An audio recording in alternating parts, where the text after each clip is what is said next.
Are you ready to start gardening in February? It's that time of year that us gardeners start to get anxious to get our hands in the dirt once again. I'll guide you through what seeds to start indoors, the seeds that you can sow directly outdoors, and the transplants that'll flourish in the chilly February weather.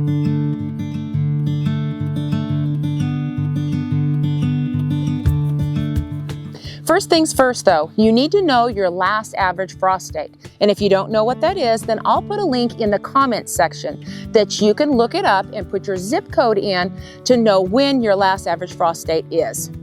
Brassica crops like cabbage, cauliflower, Brussels sprouts, and broccoli all do best when they're planted out by transplants at least 4 to 6 weeks before your last average frost date.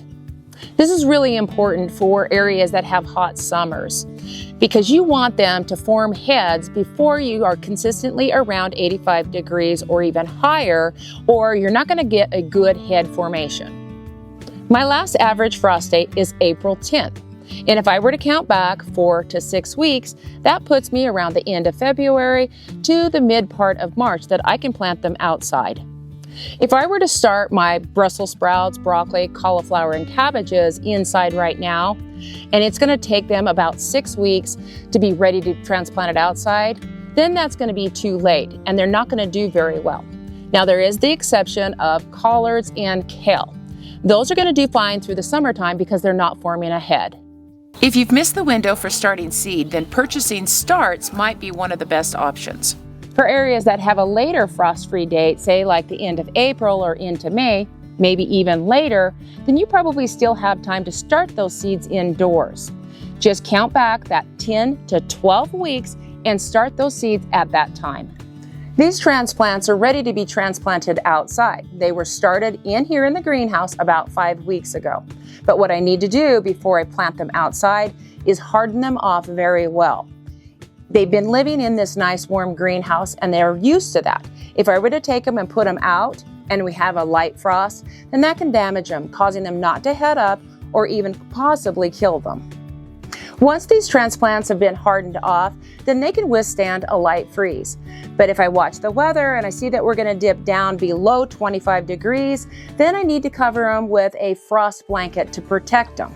February is the month for most of us to start those warm season crops that are our favorites, like peppers, tomatoes, eggplants, tomatillos, and even basil. They take about 6 to 8 weeks from seed before you can actually plant them outside.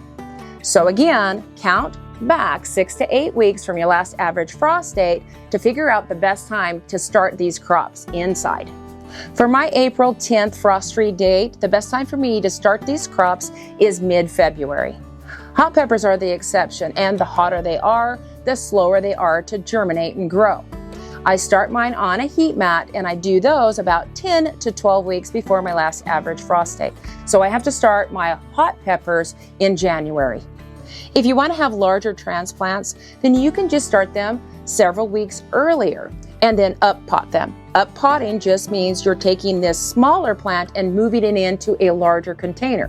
What this does is it allows for a bigger root system, and tomatoes really love to be up-potted and do very well like this. It might be obvious, but these warm season crops need to be planted out after the danger of frost is gone, unless you're using some sort of a frost protection, like a wall of water. Root crops like radishes and turnips are some of the first crops to be sown in February. They should be sown in the ground as soon as it can be worked, because we want them to develop a root before it gets warm. This way they're much sweeter because their sugar content is a lot higher. They can germinate in soil temperatures as low as 40 degrees. Beets and carrots in some climates can also be directly sown in February, but they need that soil temperature to be just a little bit warmer. They can germinate in temperatures as low as 45 degrees. If you're new to gardening, you might want to invest in an inexpensive soil thermometer. That just helps you dial in those soil temperatures just a little bit better, because it's not always about the actual date, it's more about soil temperatures. And obviously, if the ground's frozen, you can't actually be sowing those seeds and they wouldn't germinate very well anyways. Broad beans, also known as fava beans, are frost tolerant and can be planted in February. They're kind of a dual crop. They improve the soil and you get a crop of beans off of them. But a little tidbit that most people don't know is the leaves are edible. Try using them like spinach. Leafy greens like lettuce, spinach, arugula, collard greens, chard, kale, all of these can be sown directly or from a transplant in February. I personally like both.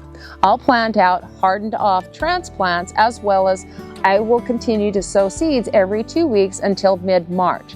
That way I have a continued harvest all the way until the temperatures get too hot. Then I don't get a glut all at once. If you want to get a month jump start or even earlier in some climates, or you live in colder climates, then use season extenders like cold frames, high tunnels, low tunnels, and frost blanket. Cilantro loves the cool weather and it doesn't do well in our hot climate. So I've got to take advantage of the cool weather while I can. It can be planted from a transplant or direct sown right in your garden from seed. I like it better from seed because I get more plants out of a pack of a seed than I do a single transplant. And I feel like they do much better. They become much stronger, where a transplant will go to seed much sooner. Dill is another herb that loves the cool weather. You can direct sow it in February as well. You can continue to harvest the leaves and dehydrate it all through the springtime. And then once temperatures are consistently staying in 90 degrees, it'll go to seed, and then you can use those seed heads to use for pickles. Peas have a small window of opportunity to get them in the ground where summers are hot. Peas need to get growing and producing before the temperatures are consistently around 90 degrees, because at that point the peas will start to decline and die. If the ground is workable, I'll start to sow my pea seeds the first or second week in February. Also snap peas, snow peas, and shelling peas. Pea transplants can be planted, but you do need to plant them about a month later because they're far more tender than the peas that were planted from seeds. Because the ones that were planted from seeds grew up in that cold weather. They're acclimated and they can tolerate it much better than a transplant can. Peas will come up in cold temperatures, but what they don't like is waterlogged, wet soil. So I'll plant my peas, water them, and I'll let that soil dry out in between waterings. I also want to share with you a quick and easy free pea trellis that's made out of our trimmings from our fruit trees. These are water sprouts off of our pear tree that we've trimmed off. What I'm going to do is just cut them to be about the same length. So I'll cut them to whatever length the shortest of the branches that I've got are. If you cut these bottom ends off on an angle, that's going to help them poke into the soil a lot easier.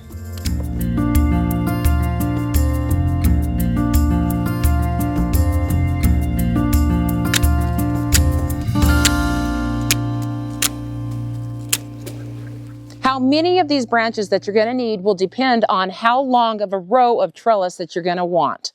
I'll need more sticks than this to go all the way down the row, but just for this example, this will work just fine. If your soil is hard or tight and you can't poke your sticks in it, then obviously you're going to want to loosen your soil up a little bit, because we're going to want to poke them into the ground at a 45-degree angle and stick them in pretty good so that they're fairly sturdy. And I'll place them about a foot apart. You want to keep them in a fairly good row. Then I'll come back with the other sticks and I'm going to just cross them the other direction. So I'll start with the second one and I'll stick it where I'm creating a V down here at the bottom. And what I'm going to do is I will just kind of weave that guy. I'll stick the next one in, creating a V down here, catching this one behind and then pushing this first one behind it. This just creates that locking weave. And the more you get, the more secure it actually gets. So these are just like an inch right in the front of the others. And you can see if I were to continue down how cool this actually looks. It's pretty old-fashioned looking and I love the functionality of this. This pea trellis is right on the very north end of this long bed. So I'll go ahead and plant my pea seeds right alongside this pea trellis. And I'll plant them fairly close because peas love to be crowded.